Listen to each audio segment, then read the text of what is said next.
Right, hey, welcome back. So this rather grey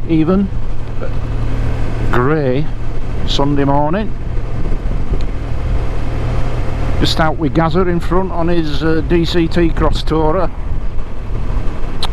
and we're going to have a little ride out to a place I haven't been in an awful long time, which is through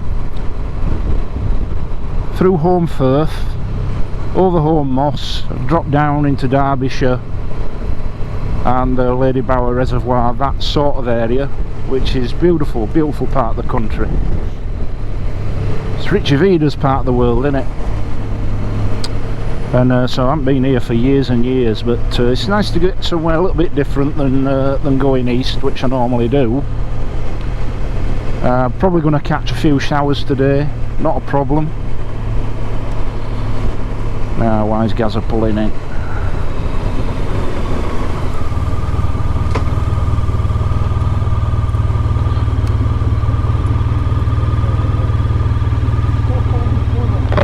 You what, mate? The alarm's been going off the phone. I'll put the phone in. Something's gone off on his phone in his logo. Well, look, it's supposed to be in, but... Don't worry, mate, I'm filming you, it's all there for posterity.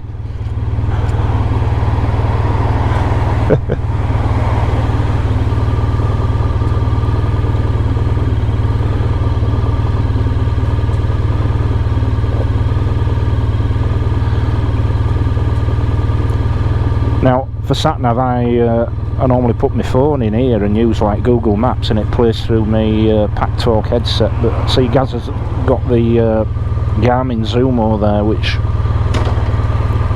looks a lot better piece of kit. And I noticed from MCN this week that there's a couple of places offering them at about 250 quid, so that might be a wise opportunity to go down that route.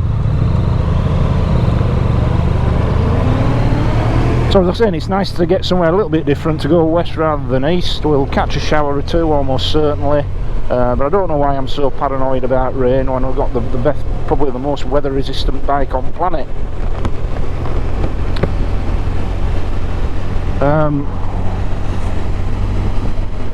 So yeah, over Home Moss and drop down Lady Bower and one or two other reservoirs down there in the lovely part of the country. But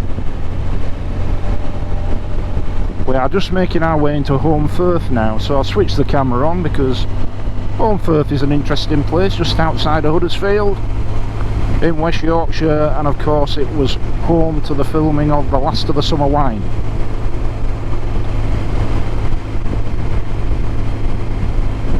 Beautiful series, alas no more, but plenty of it can be seen on some of the satellite channels, cable channels, what have you. Gentle Yorkshire humour, and if you're ever feeling stressed out or that life's running away with itself, get this in a pot of steam or a brew, can of ale, whatever, sit down and watch an episode of Last of the Summer Wine. Or alternatively, in a similar sort of gentle Yorkshire humour, Open All Hours, or the newer one still Open All Hours, but the original Open All Hours far better with Ronnie Barker. Better than a tranquiliser.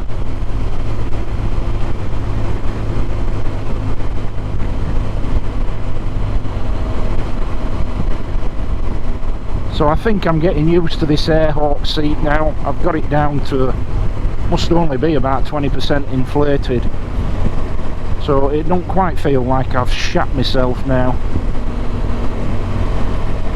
and it seems to be doing the trick, but I've yet to test it on a long haul.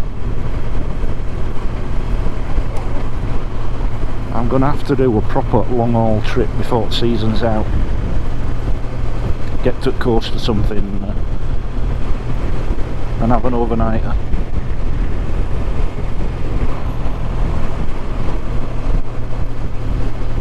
I used to work this neck of the woods back in 2002 to 2006. So I was posted to Huddersfield Division, later became Kirklees Division, and brought in Dewsbury as well.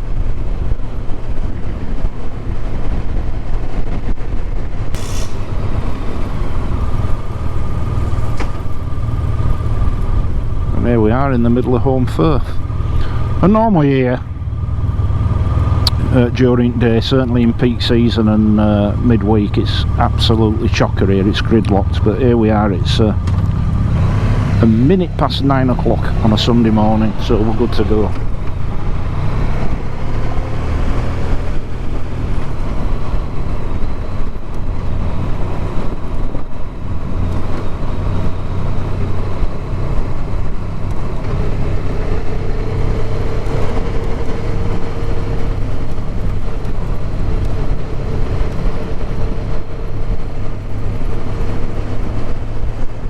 So here we can, look at that, we're just starting to climb up now, up towards Home Moss and those iconic transmitters up there.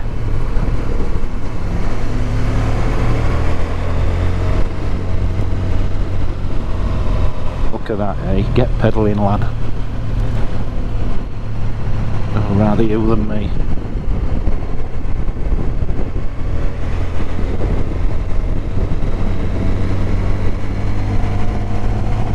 Peak National Park. So you see, part of the Peak District National Park is actually in Yorkshire. There's an interesting fact, albeit a tiny bit.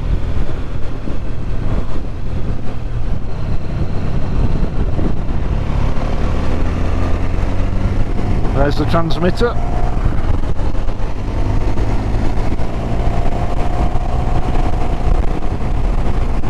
You just look at these vistas round here.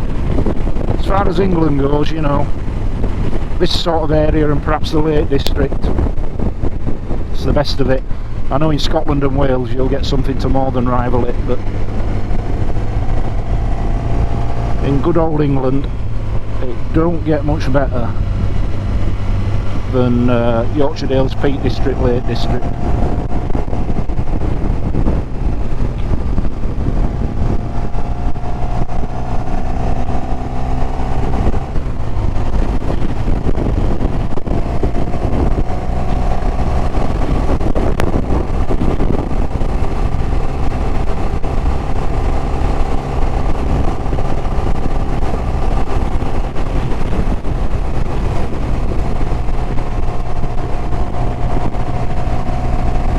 Gazza up in front's probably a lot more familiar with these roads than I am, so I'm just going to follow his line.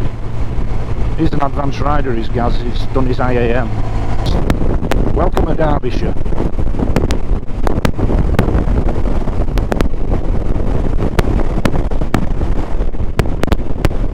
Richie Vera, Gary Bacon, Gazza, that other Gazza, Egon, where are you? Should be able to see you now. Look at that.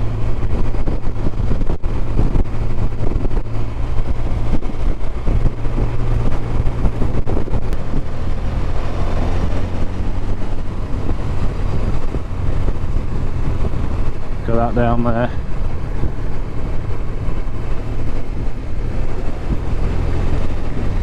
We might be going across there, not sure. We'll see where he goes.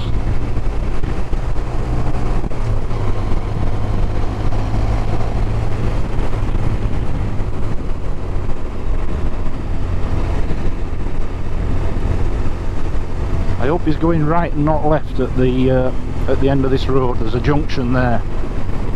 And left turn. It's sharp, it's an absolute ridiculous camber on it, it's a nightmare. Wouldn't want to do that fully loaded with something big with a pillion on, that'd be a nightmare. Listen here, look. Yeah, he's going right, thank goodness for that. Look, imagine having to do that turn on a fully loaded bike. Something big, you know. of that. You'd shit yourself if you were on a Harley, wouldn't you, taking that bend? Because if you didn't get it just right, and you'd not enough lock left, good luck pushing your bike back. Unless you've got reverse gear like a Goldwing or one of the new K1600s. It's that state, you know, if you get it wrong and you've run out of lock, you're knacked.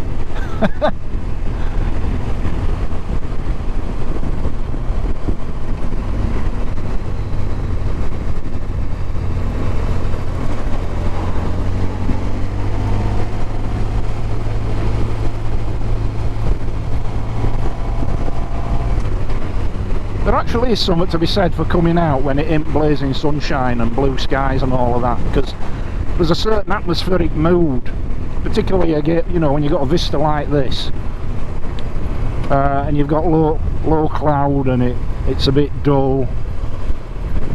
You know, there's a certain atmospheric appeal about it actually. I suppose if you were in heavy rain for long enough and you got piss wet through, you might have a different way of describing it altogether, I suspect, but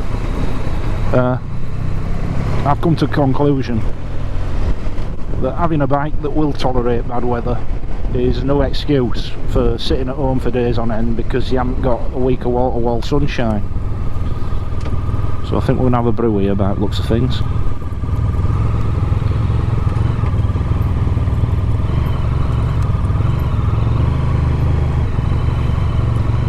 Don't know what name of this here reservoir is.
Care.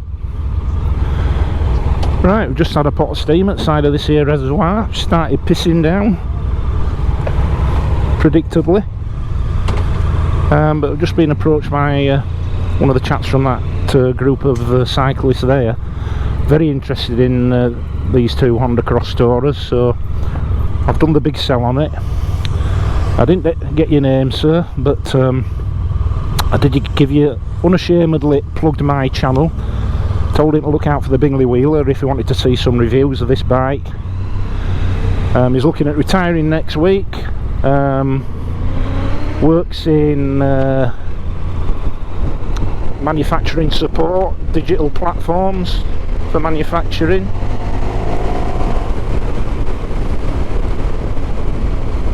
I'm sorry I didn't get your name, sir, but an absolute pleasure to speak to you, and I hope you do go ahead with your retirement plan next year, and I hope you do buy a Honda Crosstourer while there's still some left to buy, because as Gazza mentioned to him, you know, these are £16,000–17,000 bikes that can be picked up now for 11–12, but they're not going to be making them anymore and they won't be around forever, so I would suggest a 20 plate is probably going to be the newest that you can get. Although he said he was looking for a used one, so I'll get an even bigger bargain.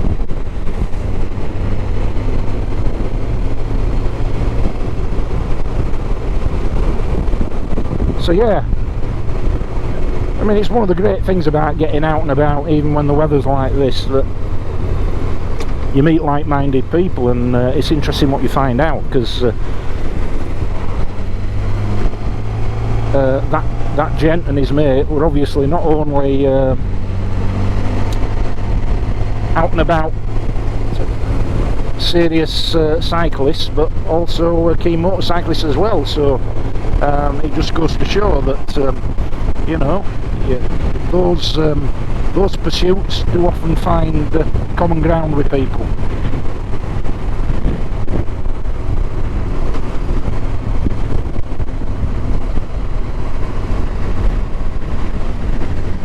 But I think he said he had Suzuki 750, a GSX 750, something like that, and it wasn't a practical touring bike, which I think we can all agree on that. So he was looking for something with more practical touring capacity, and so we've both done the big sell on this bike, and I'm ashamed to say we've both thoroughly dissed KTM, BMWs and Ducatis. So we could do with a bob or two Honda, or a few accessories, if you'd like to reward our efforts on your behalf in relation to this beautiful machine that you've decided not to make anymore, because all your R&D is going into, from what I can see anyway, all your R&D is going into Honda Africa Twin, which I know is a brilliant bike, but I just don't think it's quite the touring machine that this is. I mean, it's an 1100 twin, and I would dare to suggest that an 1100cc twin cylinder chain driven adventure bike is not really serious competition for the mainstream 1200cc plus shaft driven likes of the GS's, these, the Triumph Tigers and what have you. Just a personal view. Nothing wrong with a personal view.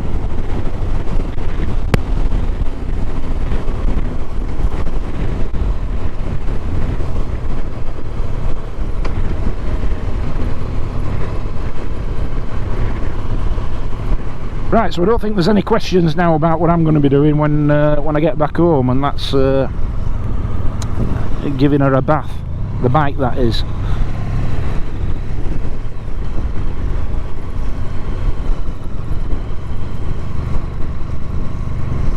Look at this, a bloody peloton. Yeah, somebody's not happy.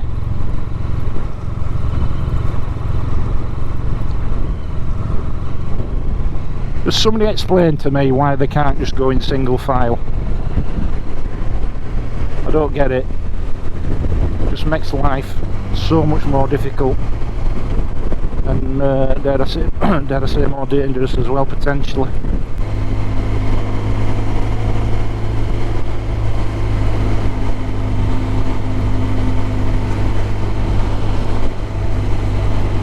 I'll not be doing any sightseeing up here.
Right.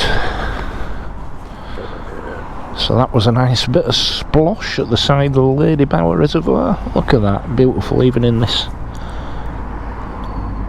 grey, dull weather. You want to leave back, Will? You what, bud? Let's leave back. Yeah, can do. Same way. You can get some rear footage and all then. Just a bit of left, yeah. Yeah, I think we'll get about 20 minutes, are you?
Okay.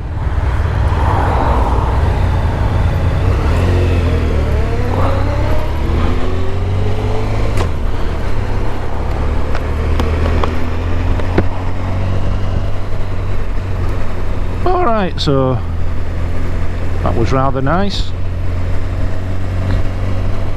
Cup of coffee out of the old flask. Half a sandwich. We'll just go back the way we came. See if I can manage that without getting lost.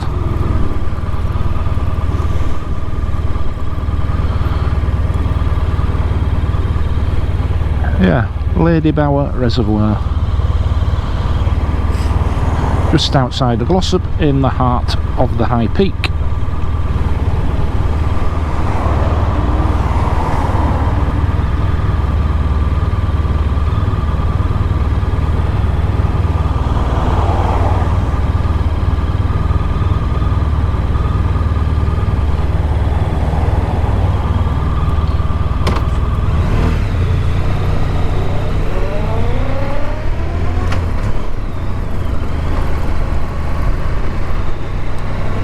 Just chatting to Gazza there, and it transpires that he was what sounds like a semi-professional photographer until recently. One of my great interests, photography, but film photography done the old-fashioned way, the analogue process. Well, both the analogue process and the part analogue process. A part analogue means, for me anyway, it means taking a photograph on film, the old-fashioned way, developing it in chemicals, then scanning the negatives to create a digital file, an F file, a raw file. Nef's just Nikon, isn't it? A raw file. That's partial analogue process. But also I have a fully equipped darkroom, so you know, proper complete analogue process from start to finish, producing a silver gelatin print.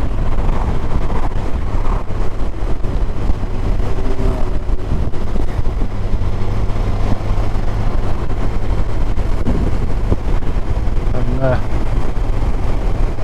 yeah, so that's one of those serendipitous conversations.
speed camera.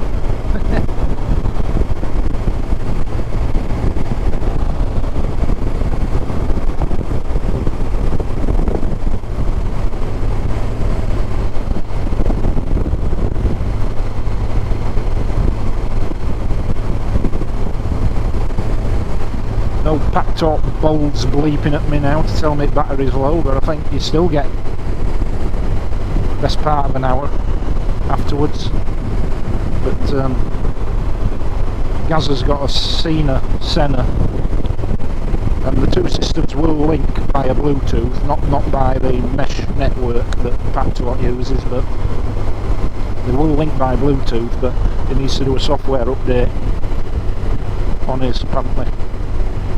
So maybe that'll be for next time, so it don't matter much that the battery's low indicators chirping away to me.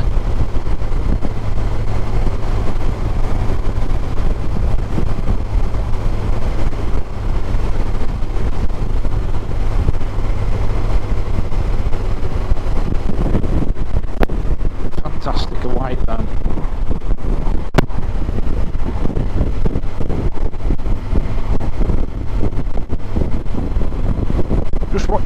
Just what you absolutely crave for on a lovely sweeping road, a white van.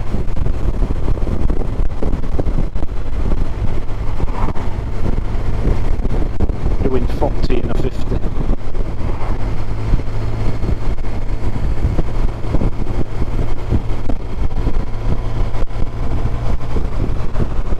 So I've got a bit of, I think there's about 15-20 minutes of battery life left in the Hero 3 Plus at the back of the bike, filming Gaza there, so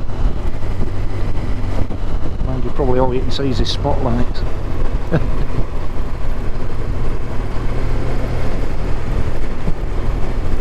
So, looks like we're going back into fog again.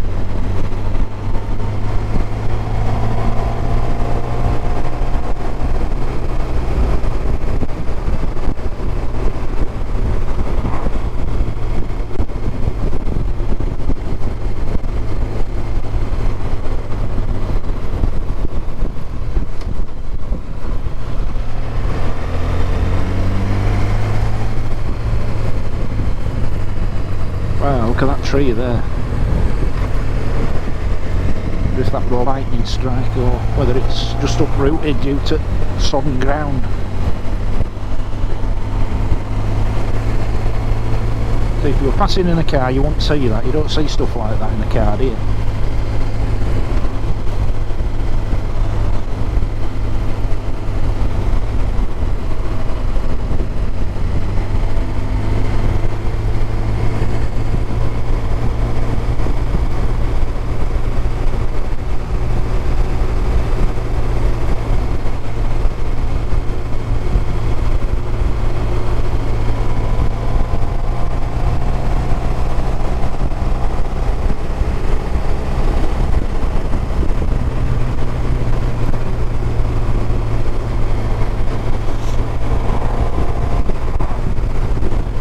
Yeah, there's that mist up there again, look, going over there.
flexibility of third gear on this bike's really useful. I mean, on roads like this, literally, you can stick it in third gear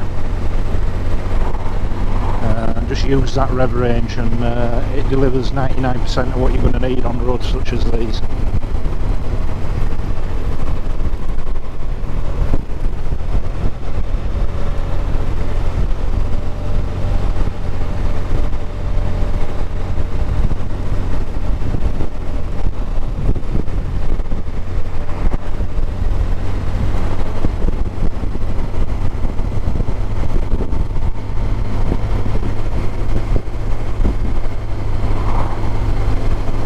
Here comes the rain again.